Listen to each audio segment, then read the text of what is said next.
रावण में शिव महापुराण में सुना है शंकर भगवान पर 108 कुछ भी शिव को चढ़ाना चाहिए श्रावण के महीने में। हमने पहले भी कहा था, पिछले लॉकडाउन की कथा निकालिए और सावन के महीने की कथा निकाल कर सुनना। उसमें कहा था आपके पास कुछ भी नहीं है तो 108 चावल के दाने चढ़ाइए, 108 मूंग के दाने चढ़ाइए, 108 आप चाहे तो सरसों के फूल चढ़ाइए, 108 चाहे तो सफेद पुष्प चढ़ाइए, 108 चाहे तो गुलाब की पत्तियां चढ़ाइए।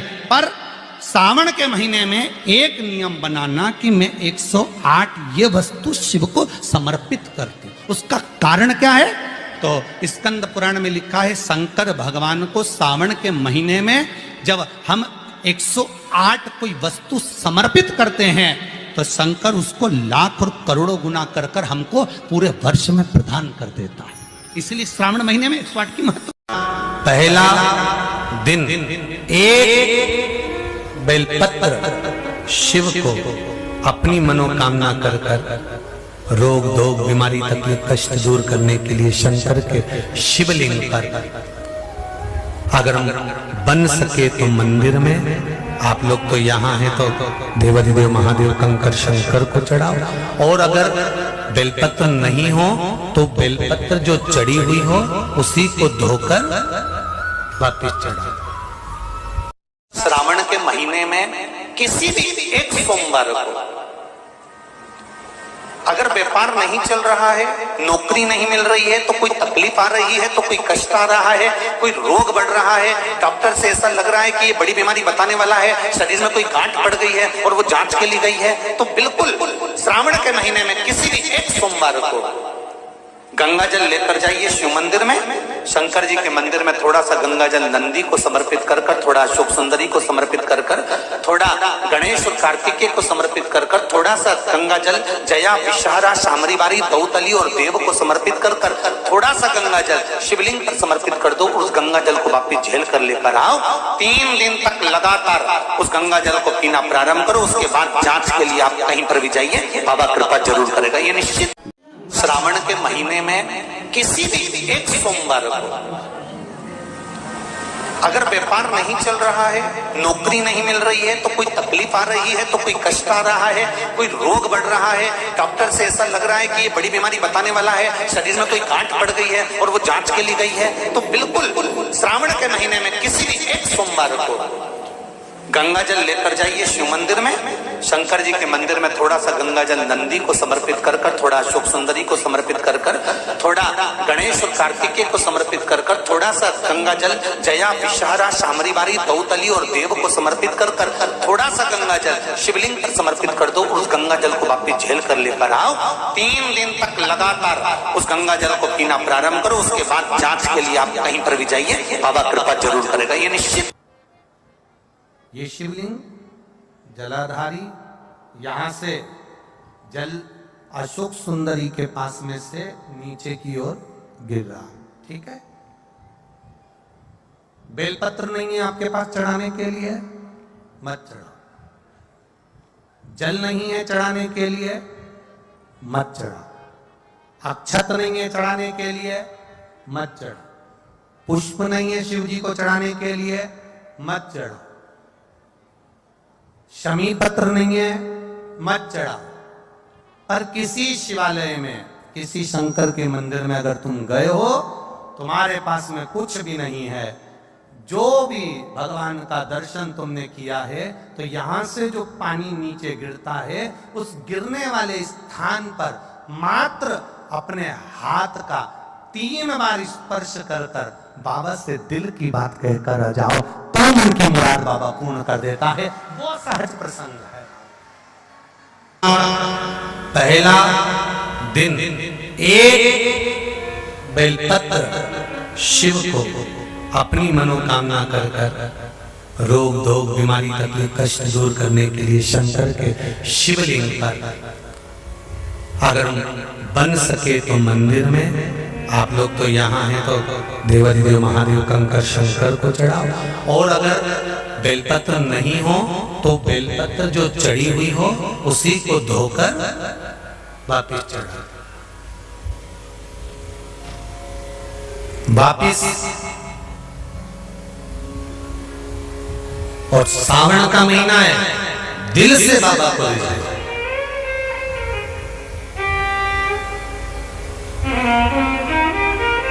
हम धर्म करने के चक्कर में, परमात्मा के भजन के चक्कर में किसी का अपमान ना करें। इसका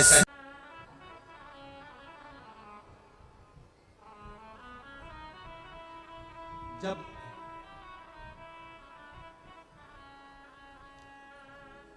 सारी दुनिया की ठोकर खा लो, सारी दुनिया के हाथ जोड़ लो, सारी दुनिया से निवेदन कर लो, और उसके बाद भी तुम्हारी दुख की घड़ी समाप्त नहीं हो, तब प्रयास करना तुम्हारे घर में कोई गमला हो, कोई पौधा लगा हो, जो भी पौधा लगा, हम ये नहीं कहेंगे कि वो गुलाब का है कि गेंदा का है कि शमी का है कि बेलपत्री का है, जो पौधा तुम्हारे घर में लगा, जो पौधा, एक प्रयास करना। अभी सावन चालू हुआ है, अगर तुम्हें लगता है कि मेरी दुख का समय समाप्त नहीं हो रहा, मेरी दुख की घड़ी समाप्त नहीं हो रही, तो घर में रहने वाले जितने लोग आस्था चैनल पर कथा सुन रहे हैं, जितने फेसबुक यूट्यूब पर कथा सुन रहे हैं, और जितने पुष्कर राज की इस पावन धरा पर बैठकर कथा सुन रहे हैं, उनसे निवेदन करेंगे, श्रावण 2 सावन अब की बार हैं, एक अधिक मास का भी पड़ेगा और एक श्रावण ये पड़ेगा। ये जब 2 श्रावण पड़ते हैं तो इसमें हरि और हर का मिलन होता है, हरि और हर का मिलन, क्योंकि अधिक मास जो है वो भगवान पुरुषोत्तम का है, भगवान विष्णु का, और सावन के मध्य में अगर पड़ रहा है तो देवाधिदेव महादेव के साथ भगवान हरि का मिलन हुआ है, इसलिए इसको हरिहर श्रावण कहते हैं। ये 2 महीने के श्रावण में अगर मान लो एक दिन आपका निकल भी गया, 2 दिन आपके छूट भी गए, कोई दिक्कत की बात नहीं। जो पेड़ तुम्हारे यहां लगा हो, जो पौधा तुम्हारे यहां लगा हो, जो वृक्ष तुम्हारे यहां लगा हो, जो क्यारा तुम्हारे यहां, कुंडी तुम्हारे यहां, उसी की मिट्टी को, उसी के पेड़ के नीचे, उसी पौधे के नीचे, उस मिट्टी को थोड़ा सा हाथ से उसको उठाकर एक लिंग की आकृति बना ले। उसमें जलाधारी बनाने की जरूरत नहीं, केवल लिंग की आकृति बनाकर उसी की पूजन वहीं कर कर, पानी चढ़ाकर 15 से 20 मिनट बाद अपना काम करने के बाद उसी को उसी मिट्टी में विसर्जन कर दें, अपनी कामना कर कर। देवाधिदेव महादेव 2 महीने के बाद क्या देगा ये वही जान सकता है। वो क्या प्रदान करेगा ये उसके ऊपर। देख लिया हमने, बहुत प्रयास कर कर देख लिया, सारी दुनिया का हमने प्रयोग कर कर देख लिया। इनसे भी पूछा, उन्होंने कहा वाशरूम इधर बना दो, वास्तु शास्त्री ने कहा ये बना दो, ज्योतिषाचार्य ने कहा ये बना दो, उन्होंने कहा ये बना दो, उन्होंने कहा वो बना दो। हमने दुनिया का काम कर कर देख लिया, हाथों की अंगूठियां बदल कर देख ली, नग आभूषण बदल कर देख लिए, सोने की दिशा बदल कर देख ली, सीढ़ियों की दिशा बदल कर देख ली। अब जब सारी दिशा बदल कर देख ली, सारा काम कर कर देख लिया, उसके बाद भी अगर हमारी ग्रह दशा नहीं सुधरे, हमने सबके दरवाजे जाकर देख लिया, देवी देवता उनके भी धोख धोख के देख लिया, पर जब भी अगर हमारी दशा ना सुधरे तो फिर कहीं मत जाना, महादेव के चरणों में जाकर बस उसकी आराधना में लग जाना, कारण हो जाएगा। जो माताएं श्रावण के सोमवार का व्रत करती हैं वो पशुपति व्रत मत करना। जो श्रावण के सोमवार का व्रत नहीं करती हैं वो पशुपति व्रत कर सकती हैं, उनको पशुपति व्रत करने का मना नहीं। पर यदि श्रावण का व्रत आप पहले से करते आ रहे हो, श्रावण महीने का व्रत करते आ रहे हो, या श्रावण के महीने में तुम सोमवार करते आ रहे हो, तो फिर पशुपति व्रत ना करते हुए इसको 1 महीना, भले 2 हुए हो, 3 हुए हो, 4 हुए हो, रोक दो। फिर अगला जब श्रावण पूर्ण हो जाए फिर जो सोमवार आए फिर चालू कर दो। पर अगर श्रावण का व्रत करते हो तो, और अगर श्रावण का व्रत नहीं करते हो तो पशुपति व्रत चालू है। मना नहीं। श्रावण के महीने में जल चढ़ाने के पात्र 2 कर लो। कितने पात्र कर लो? जम के बोलो, 2 पात्र कर लो। भले 2 हाथ में लेकर मत जाओ, एक के ऊपर एक कलश लेकर जाओ। उसका कारण क्या है? शंकर भगवान ने मां पार्वती के सम्मुख में गंगा का आवाहन करा था। तो गंगा जी ने आकर पूछा था, स्वामी जब पार्वती आपके नजदीक में विराजमान है तो मुझे बुलाने का कारण क्या था? भगवान शंकर कहते हैं, श्रावण का महीना प्रारंभ हो रहा है, जब मेरे ऊपर सृष्टि का भार आएगा तो मुझे गंगा और पार्वती दोनों की जरूरत पड़ेगी। जब घर में विवाह आता है, शादी आती है, कोई फंक्शन आता है, कोई मेहमान आते हैं, तो थोड़ी ड्यूटी बढ़ जाती है। रोज 8 बजे उठते हो, पर शादी रहती है तो कितनी बजे उठना पड़ता है? सुबह 6 बजे 7 बजे। यहाँ पर भी आप रोज अपने घर पर उठते होगे 8 बजे तक 7 बजे तक, पर यहाँ तो तुम जब सो रहे होगे तो सवेरे कब हो जाती है और रात कब हो जाती है तुम्हें नहीं मालूम पड़ता होगा कि कब रात होगी कब सुबह होगी।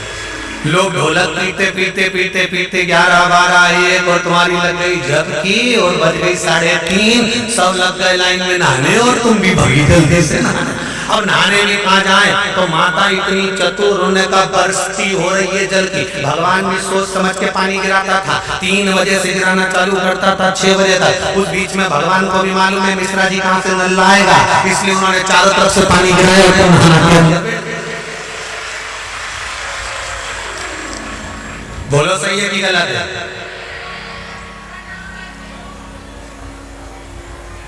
सब बाहर निकली धीरे से,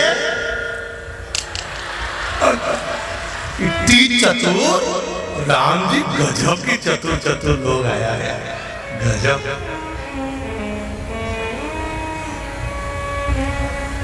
पर एक बात कहूंगा, दिल लेकर आए हो, मेरा महादेव भी तुमको दिल से लुटाएगा, ये पक्का है। दिल लेकर आए हो। कल हम जब आप लोगों से मिलने, हमारा नियम है, जो हम जहाँ भी कथा भी करते हैं, चाहे रायसेन करी हो, चाहे सागर करी हो, चाहे जहाँ कथा करते हैं, वहाँ रात में जो लोग रुकते हैं उनसे प्रयास रहता है कि थोड़ा मिले। एक नियम बना रखा, भले वो 1,00,000 लोग हों, 25,000 हो, 50, और जितने टेंट लगते हैं सब में मिलने का मन करता है। आपसे कल भी मिलने आए थे और कई लोगों की आंख में आंसू भी थे, कई लोगों के हृदय भी नम थे कि हम अब कल चले जाएंगे। पर दुख मत करना,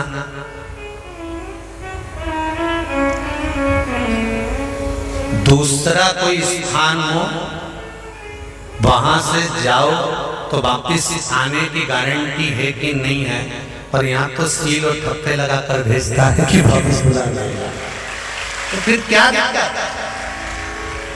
उसकी आराधना मात्र करिए।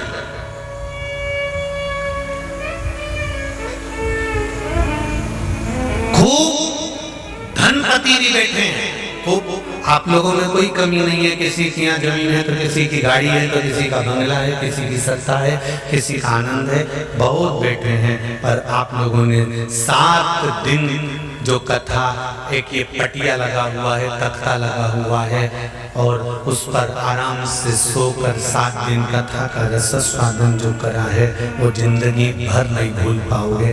बाबा इतना देगा कि आप लोग उसकी कृपा ही दर्शन।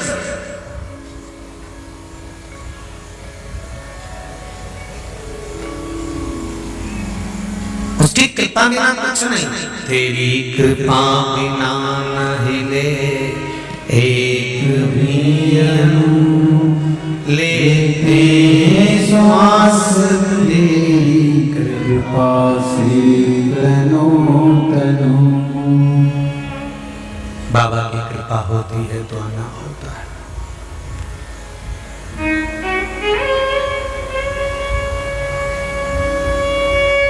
कोई नेपाल से, कोई झारखंड से, कोई उत्तराखंड से, कोई